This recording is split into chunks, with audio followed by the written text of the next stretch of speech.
Welcome back everyone. Today we will cover the topic short circuits. So what is a short circuit? It is a path in an electric circuit where resistance is tending to zero. It means it is a very low resistance path or a negligible resistance path. Okay. Ideally when we see, let's take the voltage V, and since R of a short circuit is zero or negligible, we are assuming it to be zero, and by this, I equals to V by R. We know this formula.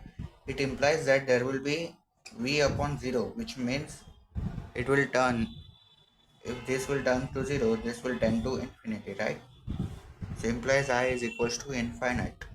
But this is the ideal condition, and this is not possible because a very high amount of heat can produce, right?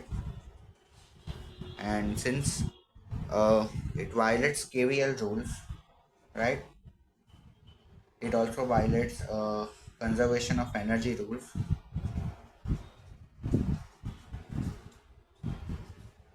Therefore, this condition is not possible, and we will have to see what the practical point of view is of a short circuit. Now, you might be wondering why we took V is equals to 0 in both the cases, right? It is because a potential difference is generated by a resistance or any some element, and at the ends of the component, right, when we connect a battery, the potential difference is generated between these 2 points. When we calculate potential difference, we calculate it between these 2 points. We say potential drop, and that's why when this is consuming the energy, a potential difference is generated, right?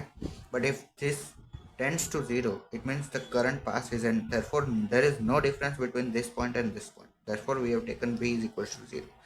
Now we will discuss about the practical case where this is the circuit and this is the path where resistance is 0. So basically it is short circuited from this end,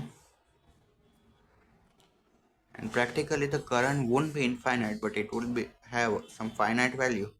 And it is because when the current will pass through this point, right, it will not go from this side or from this side, but it will move from the short circuited path because current always flows from the path where the resistance is very low.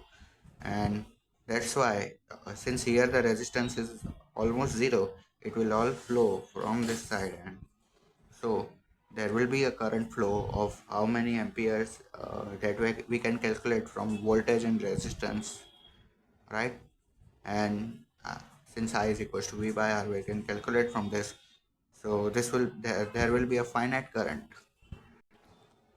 that will flow through this circuit. Okay.